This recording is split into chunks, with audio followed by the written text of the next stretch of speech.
February 14, 1969, Springfield, Missouri. Vito Genovese, boss of the most powerful crime family in New York, died in his prison cell. Heart attack, age 71. He'd been in prison since 1959, convicted of narcotics trafficking, sentenced to 15 years. The FBI considered it a victory. The boss was dead. His family would weaken, maybe collapse entirely. They were wrong, because while Vito Genovese ran the family from prison until his death, someone else had been quietly building power on the outside. Vincent the Chin Gigante, a former boxer and failed hitman who would become the most successful mob boss in modern American history. This is the story of how the Genovese family appeared finished in the early 1970s, their boss dead, their organization in chaos, federal prosecutors targeting them with the new RICO Act, and how they not only survived, but became the most powerful, most disciplined, most untouchable crime family America had ever seen. Until December 2001, when the FBI finally admitted what organized crime investigators had known for years. The Genovese family wasn't just alive, they were running New York. The death and the chaos. When Vito Genovese died in 1969, the family entered a period of uncertainty.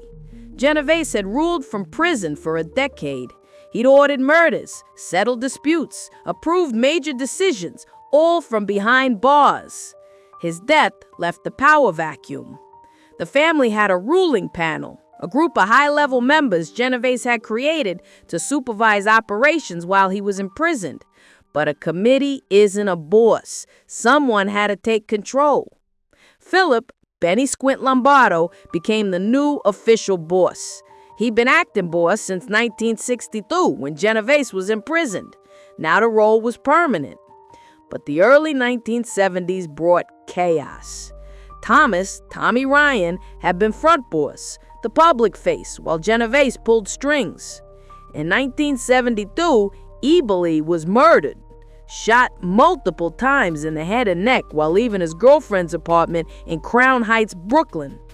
The killing sparked speculation about internal power struggles. Who ordered it?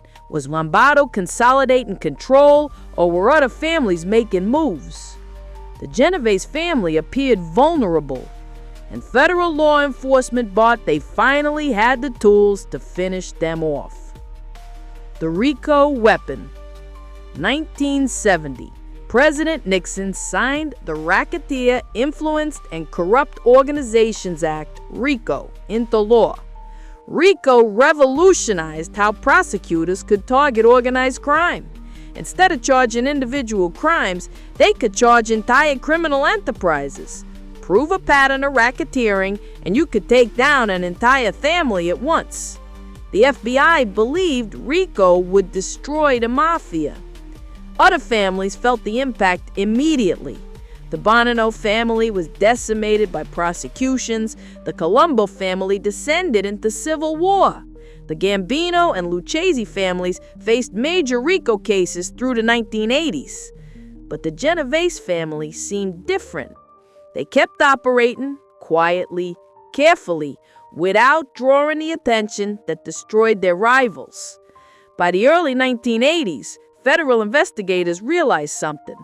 The Genovese family they thought was weakened after Vito's death had actually grown stronger, much stronger.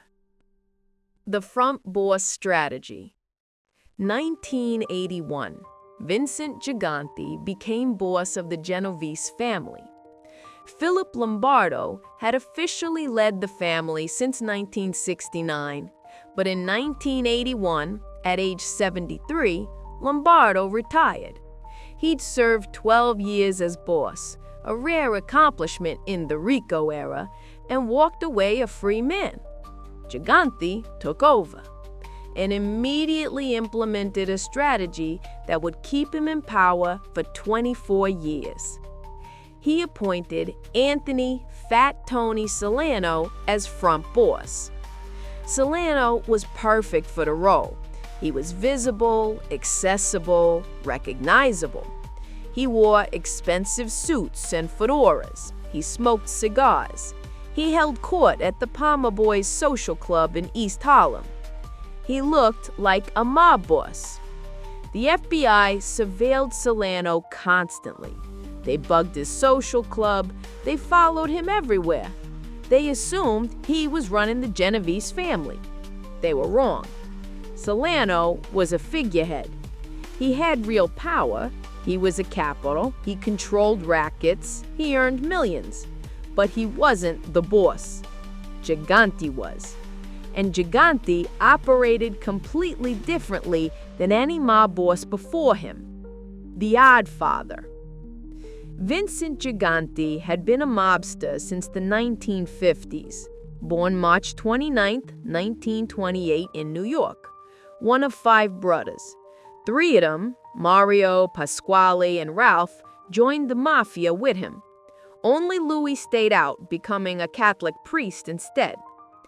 As a teenager, Gigante became a professional boxer. He fought in 25 matches between 1944 and 1947, winning 21. His mother called him Vincenzo, but her heavy Italian accent made it sound like Chin. The nickname stuck. Vito Genovese became his mentor. Gigante did anything asked of him. Between ages 17 and 25, he was arrested 7 times, possessing stolen goods, possessing unlicensed handguns, illegal gambling. In 1957, Genovese ordered Gigante to kill Frank Costello, the boss Genovese wanted to replace. May 2, 1957. Gigante shot Costello in the head outside his apartment building. The bullet only grazed Costello's scalp. He survived. A doorman identified Gigante as the shooter, but when prosecutors brought Costello to testify, Costello claimed he couldn't identify his attacker. Gigante was acquitted. 2 years later, Gigante was convicted with Vito Genovese of heroin trafficking. He got 7 years in prison. He served 5. After his release, Gigante was promoted to captain. He ran the Greenwich Village crew, headquartered at the Triangle Civic Improvement Association. And he started acting crazy. At first, it seemed minor, muttering to himself, looking disheveled. But through the 1960s and 1970s, the act became more elaborate. Gigante wandered Greenwich Village in a robe and pajamas, unshaven, hair uncombed. He talked to himself. He urinated in public.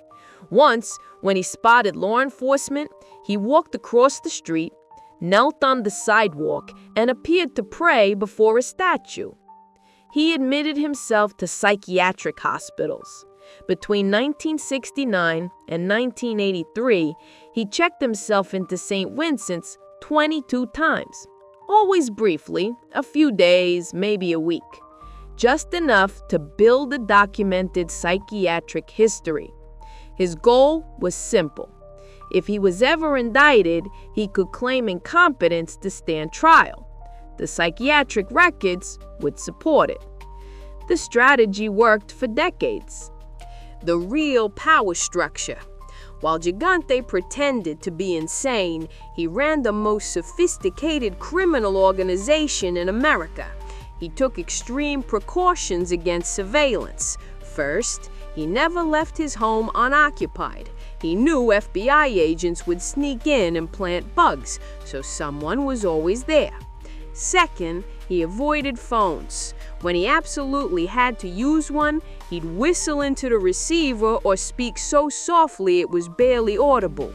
Third, the Genovese family members were forbidden from saying Gigante's name, ever, on phones, in meetings, anywhere. Instead, they pointed to their chins or made the letter C with their fingers when referring to him. Fourth, he held meetings while walking. Movement made surveillance difficult. No bugs could capture conversations on the street. Fifth, he used intermediaries for everything. He never personally ordered crimes. Messages went through multiple people before reaching their targets. The FBI tried everything.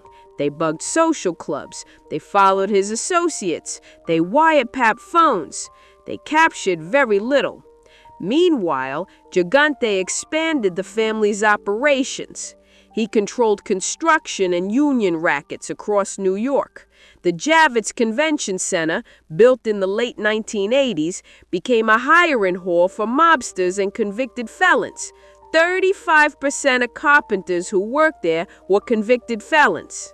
From 1978 to 1990, the Genovese family rigged bids for 75% of window contracts awarded by the New York City Housing Authority. $142 million worth of contracts. He dominated the Fulton fish market through extortion and labor control, the waterfront, garbage hauling, loan sharking rings, bookmaking operations. He had influence in the Feast of San Gennaro in Little Italy, running gambling games, extorting vendors, pocketing church donations. At his peak, Gigante controlled an empire of close to 300 made men. His influence extended from New York's Little Italy to Miami's docks to Philadelphia's streets. He made the Genovese family the most powerful in America. The Commission leadership. After the Commission trial in 1986 destroyed the leadership of the other four families, Gigante became the de facto boss of the New York Mafia. John Gotti had taken over the Gambino family by murdering Paul Castellano, a violation of commission rules. Gotti didn't get approval first. That angered Gigante. Gigante hated flashy mobsters. Gotti wore expensive suits. He held court at the Ravenite Social Club. He courted media attention. Everything Gigante despised. Gigante put a contract on Gotti. April 13, 1986, a bomb exploded under Gambino underboss Frank DeCicco's car. DeCicco died instantly. Gotti, the intended target, had changed plans at the last minute. The hit failed, but it sent a message. Gigante was in charge now. After Gotti was convicted in 1992, Gigante became what some called the capo di tutti capi, the boss of all bosses, a title that had been abolished in 1931 but now applied to Gigante in everything but name. He coordinated activities between families. He settled major disputes. He approved significant decisions. And the FBI still thought Fat Tony Salerno was the real boss. The FBI finally understands. February 6, 1985, FBI wiretap at the Palmer Boys Social Club. Fat Tony Salerno and a Genovese captain named Sabato were discussing the upcoming federal indictments. The commission trial was about to hit. Sabato said if they get Chin, they're wrapped up. He referred to all the finagling and manipulating to fool the government. Salerno responded, if he gets pinched, all them years he spent in that asylum would be for nothing. The FBI agents listening realized Gigante was the real boss. Salerno was just the front, but proving it would take another 12 years. January 19, 1984, another wiretap caught Salerno and Sabato discussing Gigante's power. Salerno asked about another mobster. What the hell move could he make without Chin? Sabato replied, Chin would kill him right away and he knows it. Then, nobody knows more about this thing than Chin does. The FBI finally understood every investigation that focused on Salerno was wasted effort. The real boss was the crazy man in the bathrobe wandering Greenwich Village. But Gigante's insanity defense was documented. 22 psychiatric hospital visits, doctor's reports, witnessed incidents of bizarre behavior. Proving he was faking it would be nearly impossible. The trial. January 1990. Gigante was indicted on 41 counts of racketeering and conspiracy to murder. He immediately claimed incompetence to stand trial. too mentally ill to participate in his own defense. The case stalled for years, psychiatric evaluation after psychiatric evaluation. Doctors disagreed about his competence. Some believed he was genuinely mentally ill. Others suspected he was faking. Meanwhile, witnesses started breaking omerta. Salvatore Sammy the Bull Gravano, Gambino underboss, testified against Gotti in 1992. He also testified about Gigante's activities. Phil Leone, Philadelphia underboss, became a government witness. He testified that during the 1980s, Gigante ordered several murders of Philadelphia associates. Other witnesses came forward: associates, former family members, people who'd seen Gigante operate normally when law enforcement wasn't watching. They described how Gigante had a wife and 5 children in a suburban home, but he also kept a longtime mistress on the Upper East Side. Late at night, when surveillance wasn't watching, he'd visit her, fully dressed, lucid, normal. The crazy act was exactly that, an act.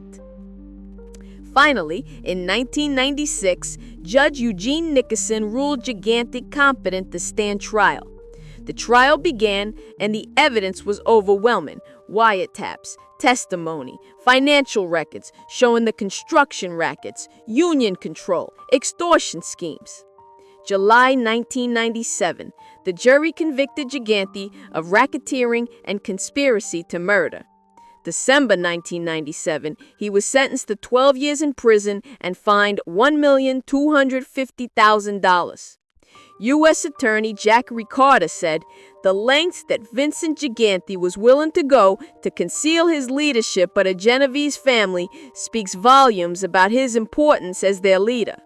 His loss will be a devastating blow to the family and to organized crime in general.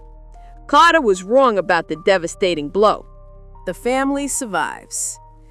Even with Gigante in prison, the Genovese family remained powerful. Acting bosses took over. Dominic, Quiet Dom Cirillo, ran things until he suffered a heart attack in 1998. Matthew, Matty the Horse, Aniello stepped in next. The family maintained its core operations: Fulton Fish Market, waterfront control, construction rackets, gambling, loan sharking. In 2003, Gigante admitted in court that he'd faked mental illness for decades. He pleaded guilty to obstruction of justice. He received an additional 3 years. December 19, 2005, Vincent Gigante died in prison. Heart attack, age 77. He'd been boss from 1981 to 2005, 24 years, longer than any other modern mob boss except for Joseph Bonanno. After his death, Liborio Barney Bellomo took over as boss, and the family kept operating. Why they succeeded. December 2001, the FBI issued a report describing the Genovese family as the largest and most powerful of the 5 families. This wasn't during Vito Genovese's reign in the 1950s. This wasn't during Lucky Luciano's era. This was 2001. 32 years after Vito Genovese died in prison. 31 years since RICO became law. While every other New York family had been decimated by prosecutions, informants, and internal wars, the Genovese family thrived. Why? First, omerta. The code of silence actually worked for the Genovese family. While hundreds of mobsters from other families turned informant through the 1980s and 90s, the Genovese family had only 11 members and associates ever turn state evidence in its entire history. 11 total, ever. Compare that to the Gambino family, where Sammy Gravano's testimony alone helped convict dozens, or the Bonanno family, where Joe Pistone's undercover operation destroyed an entire generation of leadership. The Genovese family's discipline was unprecedented. Second, the front boss strategy. By making Fat Tony Solano the visible leader, Gigante protected himself from surveillance and prosecution. The FBI spent years investigating the wrong man. By the time they figured it out, Gigante had consolidated power so thoroughly that removing him barely weakened the family. Third, Gigante's security measures. No phones, no names spoken, meetings while walking, never leaving home unoccupied. These precautions made electronic surveillance nearly useless. Fourth, patience. Gigante spent 30 years building his insanity defense before he became boss. He checked into psychiatric hospitals 22 times. He wandered streets in bathrobes for decades. That level of commitment and long-term planning was extraordinary. Fifth, avoiding attention. While Gotti courted media, Gigante avoided it. While other bosses lived flashy lifestyles, Gigante appeared to be a mentally ill man wandering Greenwich Village. The FBI focused resources on visible threats. The Genovese family operated quietly. Detective Joseph Corfey of the New York Organized Crime Task Force called the Genovese family the Ivy League of the underworld in April 1998. That reputation was earned.